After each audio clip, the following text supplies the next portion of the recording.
오늘 우리가 함께 본 시편 19편은 다윗이 하나님의 영광과 위엄, 그리고 하나님의 의로우신 뜻이 하늘로 대표되는 하나님이 지으신 우주와 율법을 대표되는 하나님의 말씀 속에 계시되어 있음을 밝힙니다.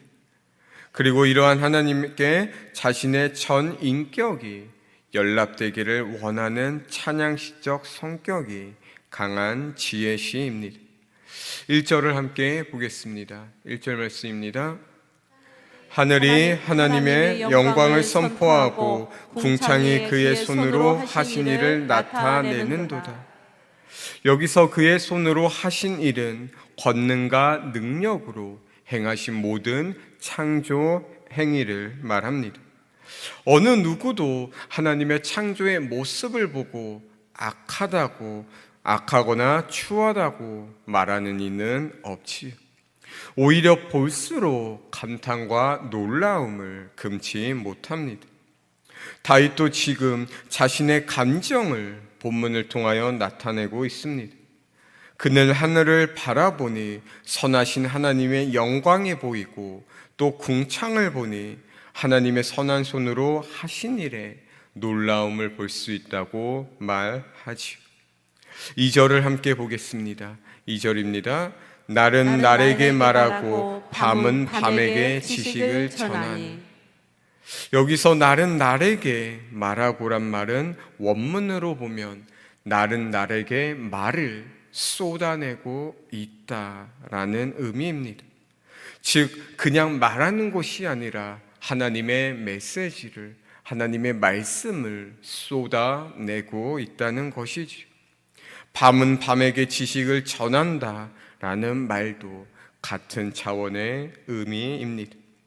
즉 우주 만물은 하나님에 대한 메시지를 충분히 넘치도록 부어주고 있다는 것이지요.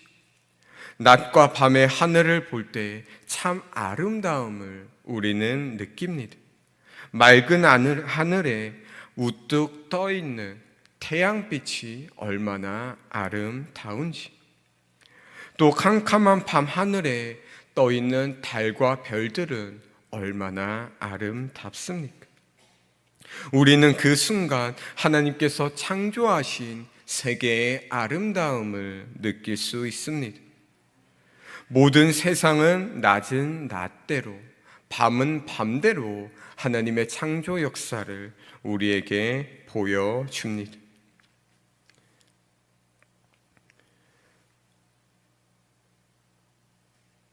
모든 세상은 낮은 낮대로, 밤은 밤대로 하나님의 메시지를 충분히 우리들에게 전해줍니다.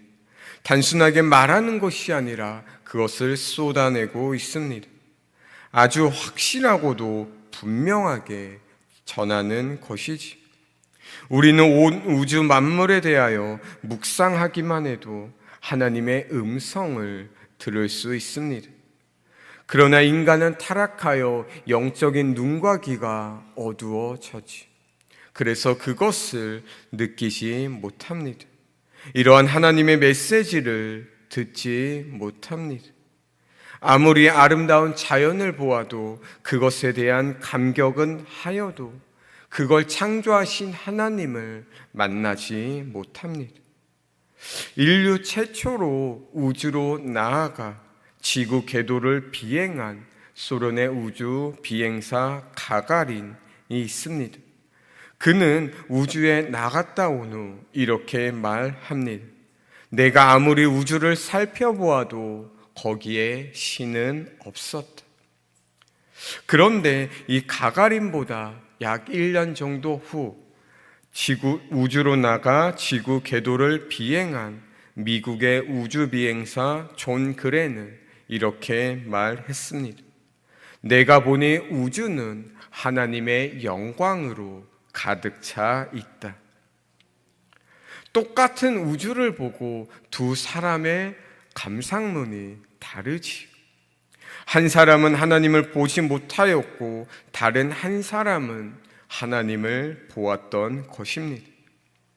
이것이 영적인 눈과 귀를 회복한 자와 회복하지 못한 자의 차이입니다. 그렇다면 우리는 어떨까요? 자연이 들려주는 하나님의 메시지를 듣고 계시는지, 떨어지는 낙엽 하나에도, 볼을 스쳐가는 작은 바람 하나에도 하나님의 음성을 들을 수 있는 밝은 귀를 가지시길 주님의 이름으로 축복합니다. 우리 7절 말씀 함께 보겠습니다. 7절입니다. 여호와의 율법은 완전하여 영혼을 소성시키며 여호와의 증거는 확실하여 우둔한 자를 지혜롭게 하며. 여기에 나오는 여호와의 율법과 여호와의 증거란 하나님의 말씀을 의미합니다. 다윗은 이러한 하나님의 말씀이 자신의 영혼을 소성시킨다고 고백하고 있지요. 여기서 영혼을 소성시킨다는 것은 영혼을 새롭게 한다는 것입니다. 즉 하나님의 말씀이 영혼을 소성케 한다는 것은 하나님의 말씀에는 인간을 변화시키는 능력이 있다는 말입니다. 인간은 본질적으로 악하지요. 그래서 사람들은 이러한 인간의 악한 본성을 변화시켜 선하게 만들려는 시도를 끊임없이 거듭하였습니다. 그래서 어떤 가르침 혹은 명언도 사람을 변화시킬 수 있는 근본적인 능력은 없습니다. 아름답고 훌륭한 말이나 글은 사람을 감동시킬 수는 있지만 그 사람을 근본적으로 변화시킬 수는 없습니다. 하지만 하나님의 말씀은 사람을 변화시킵니다. 히브리서 기자는 이렇게 말합니다. 하나님의 말씀은 살아있고 활력이 있다. 하나님의 말씀은 이러한 능력이 있기에 그 말씀을 읽고 들을 때에 사람 안에서 역사하십니다. 하나님이 사랑하시는 성도 여러분, 하나님은 우리 인생들로 하여금 당신을 알고 당신의 뜻을 쫓아 살게 하시기 위하여 자연 계시와 특별 계시를 주셨습니다. 자연 속에 하나님의 계시들을 숨겨 놓았지요. 그래서 우리는 자연을 바라보며 하나님이 살아계시고 창조하신 창조주 하나님을 체험할 수 있습니다. 또한 특별 계시인 하나님의 말씀을 통하여 하나님을 만날 수 있고 나를 변화시키는 하나님을 만날 수 있습니다.